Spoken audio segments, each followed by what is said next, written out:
They told you life is about surviving, enduring, getting through the day. But those who live by survival never truly live at all. The truth? You weren't born just to make it. You were born to master it, to shape it, to bend reality with the sheer power of your belief and burn your name into the history of the world. This isn't poetry, it's power, and Napoleon Hill knew it long before the world was ready to hear it.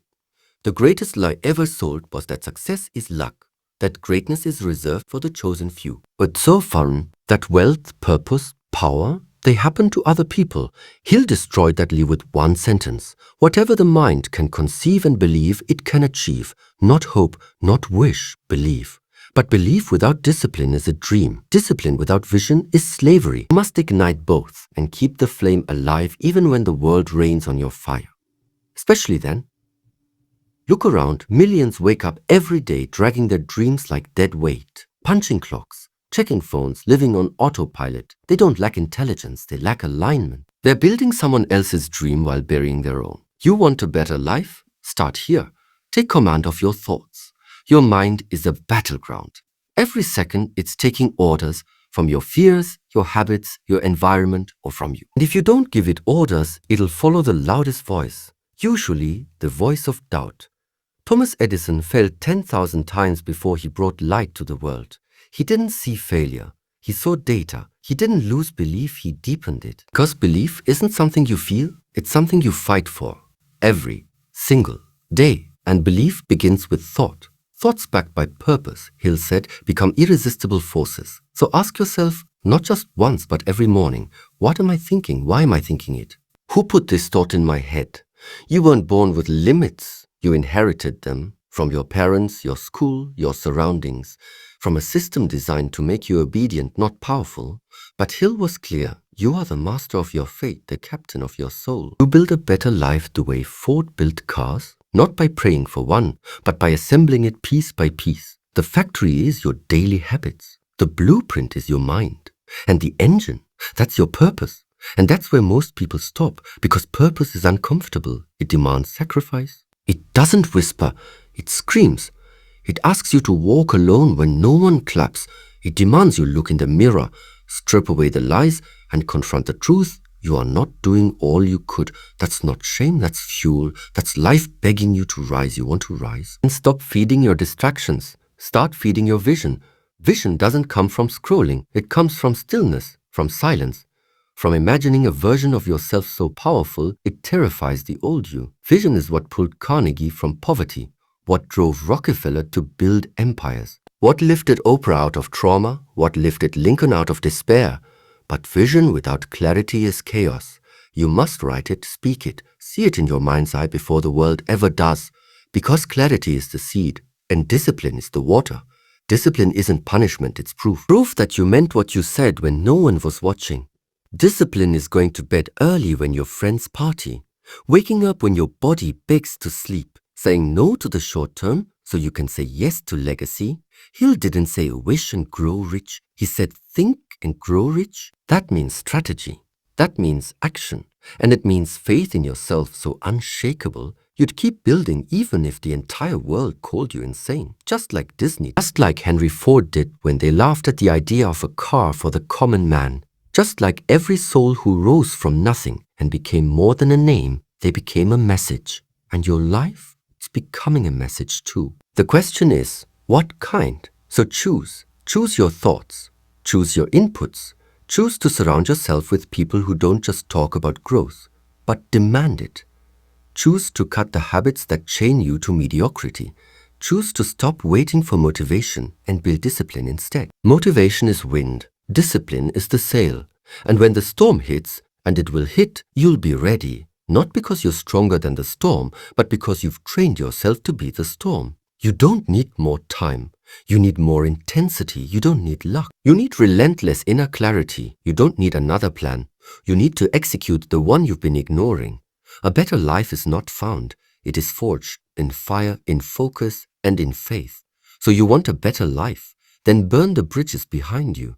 Make success the only direction left. Too many people leave a back door open for failure. They keep one foot in comfort, one in courage, and wonder why they never move forward. But the greats, they burn their boots. They commit fully, they decide, and decision, Hill said, is the foundation of all success. Indecision is poison, it eats time. It erodes confidence. It creates anxiety disguised as waiting for the right moment. There is no perfect moment. There is only now and your willingness to move. Every moment you hesitate, someone with less talent and more drive takes your place.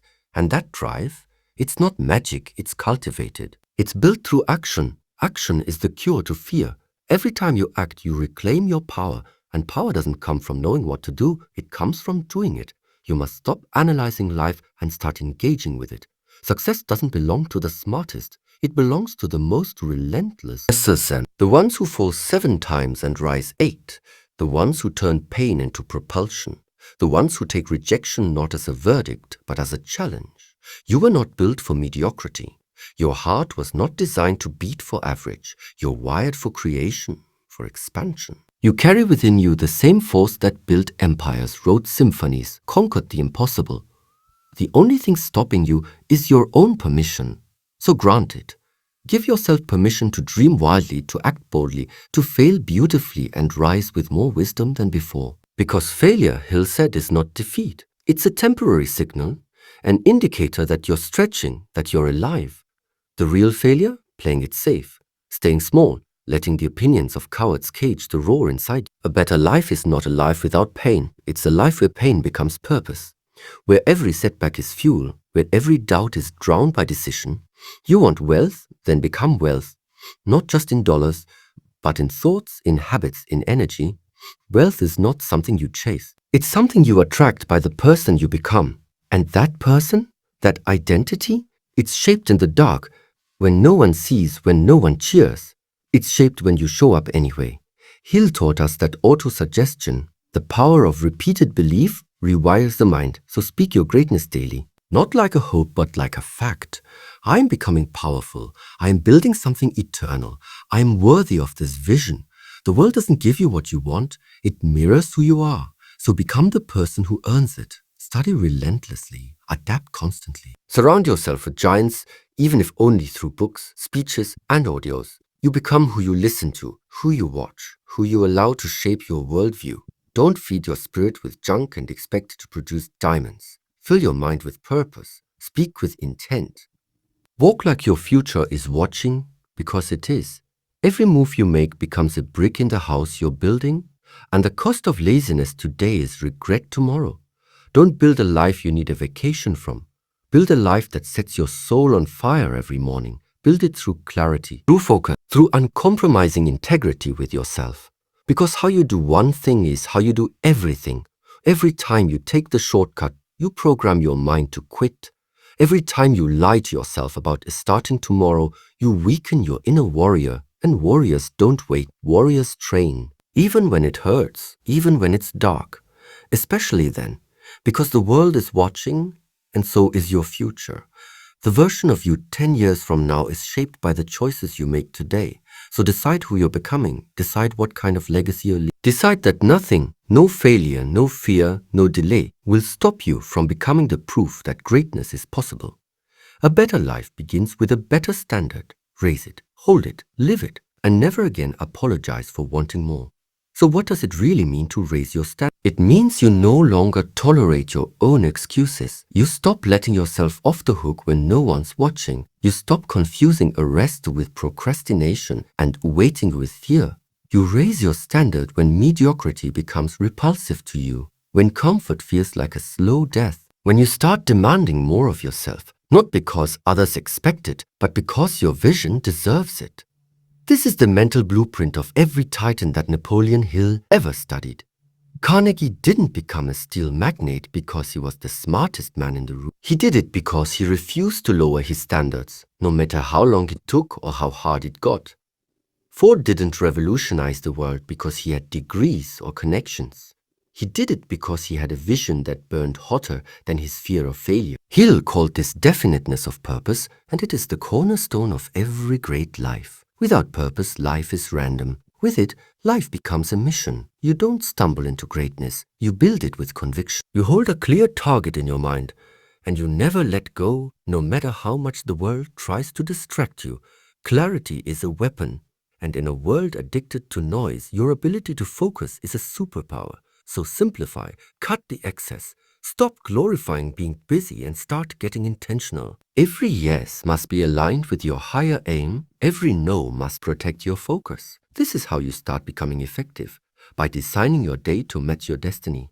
And while others waste time seeking approval, you double down on progress. Because you finally understand, you don't need permission to live an extraordinary life. You just need discipline. Discipline is self-love.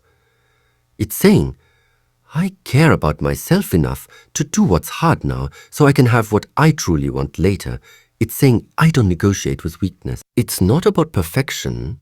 It's about persistence. It's waking up and executing when no one's clapping. It's writing the book, hitting the gym, building the brand, learning the skills, even when it's inconvenient. Greatness is inconvenient. Success is uncomfortable. Legacy is expensive. And most people aren't willing to pay the price. They want the life, but they don't want the discipline. They want the outcome, but not the obsession. But here's the truth. You cannot cheat the grind. Your habits are your resume. Your thoughts are your compass. Your energy is your message. Every day, you're broadcasting who you are, not with words, actions. And life is responding accordingly. Napoleon Hill said, "If success comes to those who become success conscious." That means you must train your mind to think like the person you're becoming, not the one you used to. Because the world doesn't respond to your desires, it responds to your identity. So if you want to attract wealth, become wealth. If you want to attract strength, think like a warrior. If you want to attract opportunity, act like someone who earns it. That's not delusion, that's alignment. And alignment brings momentum. The more aligned you are with your purpose, the faster life begins to move. Doors open, people appear, challenges refine you instead of destroy you. Life begins to respond like a mirror, reflecting the energy and clarity you project. But the mirror doesn't lie. You can't fake intensity, you can't shortcut integrity, and you can't buy belief. You have to build it day by day, choice by choice, with sweat, fire, and unwavering commitment. Because this is what separates those who merely want a better life from those who claim it. The ones who say, no more delay, no more self-pity, no more playing small. From now on, every moment is a brick, every choice a vote, and every setback just sharpening the blade. You don't become powerful by reading about it. You become powerful by living like it's already yours. You study the masters, but you move like one. You carry yourself with purpose. You speak with clarity. You treat your life like the blueprint matters, because it does. No one is coming to save you. No mentor, no book, no circumstance. And that's not tragedy, that's freedom. Because if it's on you, it means you get to build it all. You get to rise from wherever you are, no matter how deep the hole or how dark the night. You want a better life? Then start living like your dreams are watching. Because they are.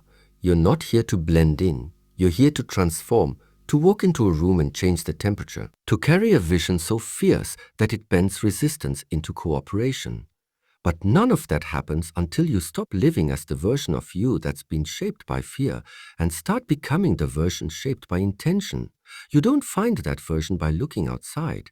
You find it by going deep within. Digging past the labels, the wounds, the old programs.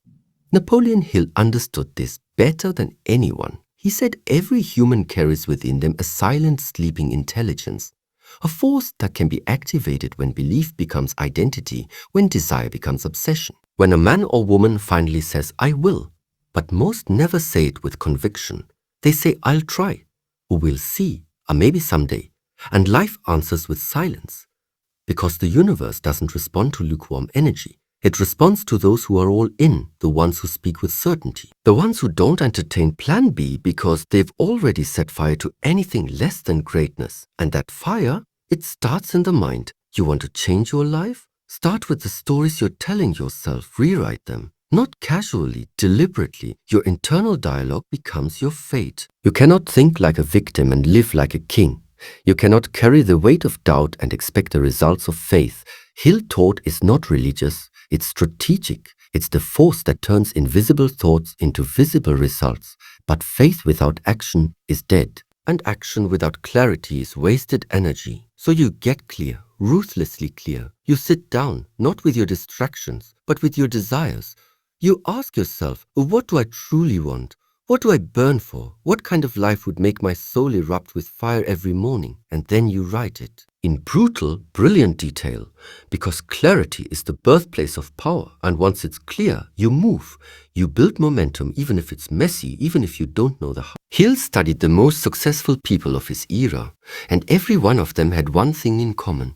They acted before they were ready. They moved forward when logic said to wait. They built wings on the way down, because waiting for certainty is a fool's game. Certainty is earned through commitment, through motion, through getting your hands dirty. You don't learn who you are in theory. You learn in the doing, in the early mornings, in the failures, in the silence when nothing is working, and you go anyway.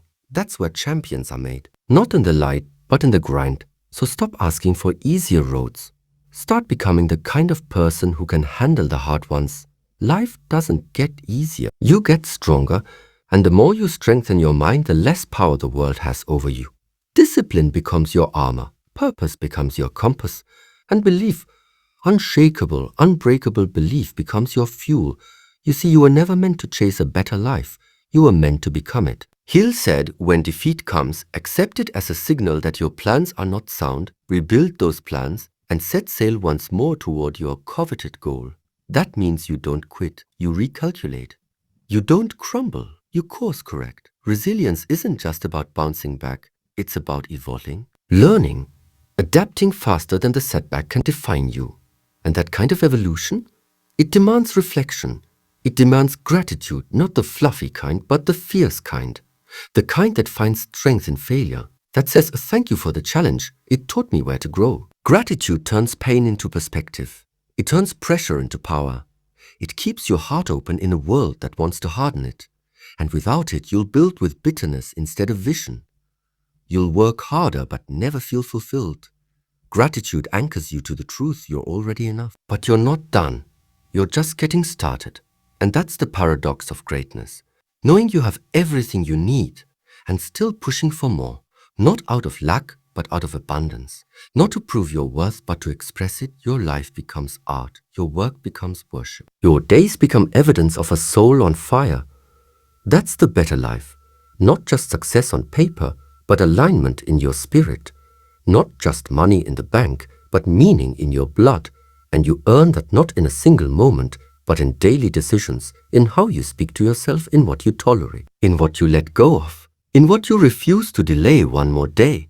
You want to live like the greats? Then you must do what the greats did. Bet on yourself, build yourself, and believe, no matter what the outside world says, that what lives inside you is enough to change everything.